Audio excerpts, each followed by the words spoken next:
அலைக்கும் வரஹ்மத்துல்லாஹி வபரகாத்துஹு.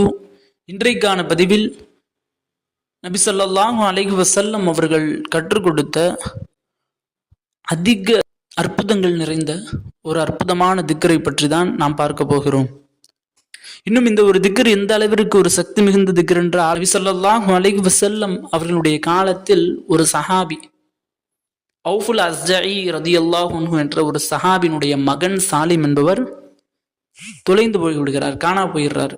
அப்ப தன்னுடைய மனைவி இடத்துல போய் சொல்றாங்க, தன்னுடைய பிள்ளை காணா போயிட்டாரு, என்ன செய்யுதுன்னு தெரியல.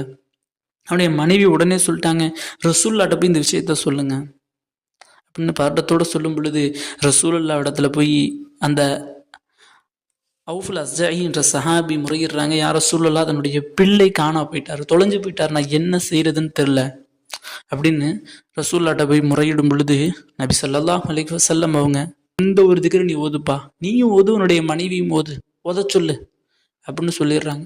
நாம இருந்தா என்ன பண்ணுவோம், யார ரசூலுல்லாஹ் என்ன சொல்றீங்க, இதெல்லாம் நடக்கிற காரியமா, இதெல்லாம் சாத்தியமான விஷயமா, இதை செய்ய சொல்றீங்க அப்படின்னு இப்படி நாம யோசிச்சிருப்போம்.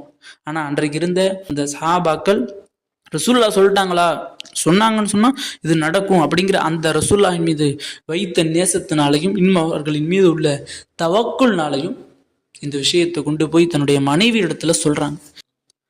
அப்ப அந்த மனைவி என்ன சொன்னாங்க, எதுவுமே சொல்லலை. ரசூலுல்லாஹ் சொன்னாங்களா, சரி ஓதுங்க அப்படின்னு அவங்க ரெண்டு பேருமே ஓதுறாங்க. ஆனா சற்று யோசிச்சு பாருங்க, இன்றைக்குள்ள பெண்மணிகள், இன்றைக்குள்ள மனைவிமார்கள் இடத்துல போய் சொன்னா என்ன ஆகும் நிலைமை. ஆக அந்த அளவுக்கு ஒரு ஈமான் உள்ளவர்களாகவும் ஒரு அதிக தவக்குள் உள்ளவர்களாகவும் இருந்தாங்க. அதே போன்று அந்த ஒரு திக்ரை ஓதுனாங்க. ஓதிக்கிட்டே இருக்கும் பொழுது அதிகாலை நேரத்தில் தன்னுடைய வீட்டினுடைய கதவு தட்டப்படுது. கதவு கொண்டு போய் திறக்கிறாங்க. திறந்த உடனே தன்னுடைய மகன் சாலிம் என்பவர் வந்துடுறாரு. அஸ்ஸலாமு அலைக்கும் என்று சொல்லி தன்னுடைய மகன் வந்துடுறாரு. அவருடைய மகன்கிட்ட கேட்குறாங்க, எங்கப்பா போன இத்தனை நாளா. அப்போ தன்னுடைய தந்தை இடத்துல அந்த மகன் சொல்றாரு, ஆனால் அந்த சாலிம் வந்தார்ல, அவருக்கு பின்னாடியே பல ஆடுகள் பல ஒட்டகங்கள் வந்துருச்சு. இதை பார்த்த உடனே சாலிமை பார்த்து கேட்குறாங்க, என்னப்பா சாலிம் எங்கே போயிருந்த, உனக்கு பின்னாடி என்ன இத்தனை ஒட்டகங்கள் இத்தனை ஆடுகள் வந்திருக்கு அப்படின்னு ஒரு மகிழ்ச்சியாக கேட்குறாரு. கேட்கும் பொழுது அந்த சாலிம் என்பவர் அவருடைய மகன் சொல்கிறாரு, தான் என்னை காஃபிர்கள் பிடிச்சு வச்சுட்டாங்க, காஃபிர்கள் என்னை பிணை கைதியாக பிடிச்சு வச்சுட்டாங்க, என்னை கொலை செய்யறக்காண்டி பிடிச்சு வச்சுட்டாங்க, என்னை கொலை செஞ்சுருப்பாங்க, ஆனால் ரஜபு மாதம் அப்படின்றதுனால என்னை செய்யலை. ஏன்னா ரஜபு மாதம் வந்துருச்சுன்னு சொன்னால் மக்கத்து காஃபிர் இடத்துலையும் சரி, மக்கத்து முஸ்லீம்கள் இடத்துலையும் சரி ஒரு பழக்கம் இருக்குது. என்னன்னு சொன்னால், அந்த ரஜபு மாதம் வந்துருச்சுன்னு சொன்னால் கத்தல் செய்ய மாட்டாங்க, கொலை செய்ய மாட்டாங்க, சிகிர் செய்ய மாட்டாங்க, ஹம்ரு குடிக்க மாட்டாங்க, ஜினா செய்ய மாட்டாங்க, இது போன்ற பெரும் பெரும் பாவங்களை செய்ய மாட்டாங்க. ஆக அந்த ரஜபு மாதம் முடிச்ச உடனே அவரை கொலை செய்துக்கலாம். அதுவரை இவர் என்ன பண்ணுறது, ஆடு மேய்க்க விட்டுறலாம், ஒட்டகத்தை மேய்க்க விடலாம் அப்படின்னு சொல்லி ஒட்டகத்தையும் ஆடையும் மேய்க்க விடுறாங்க.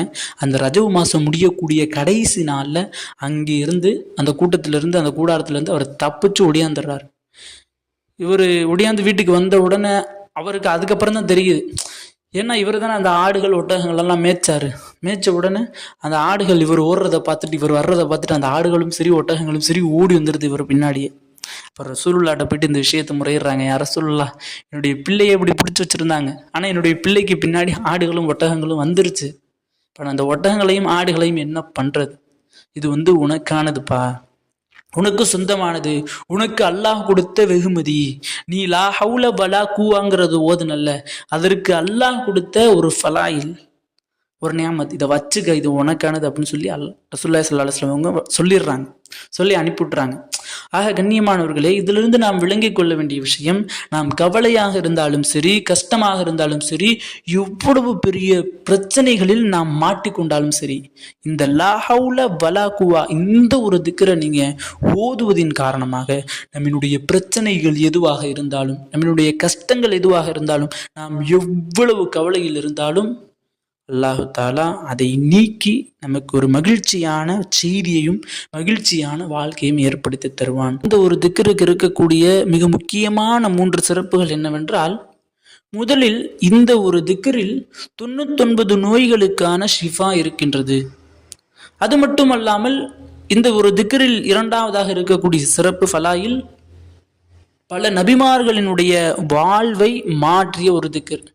மூன்றாவது, நம்மினுடைய எல்லா செயல்களிலும் இந்த ஒரு திக்ரை நாம் ஓதலாம். தொழில் தொடங்குகிறோம் என்றால் இந்த ஒரு திக்ரை நாம் ஓதுவதன் காரணமாக நம்முடைய தொழிலில் நாம் சக்சஸ் அடையலாம். ரெண்டாவது, இந்த ஒரு திக்ரை நாம் ஏதாவது வியாபாரம் செய்கிறோம் அப்படின்றப்ப வியாபாரத்து நேரத்தில் இந்த ஒரு திக்ரை ஒதுக்கிட்டே இருந்தோம்னு சொன்னால் நம்மளுடைய வியாபாரத்தில் அல்லாஹ் தஆலா பரக்கத்தை ஏற்படுத்தி தருவான்.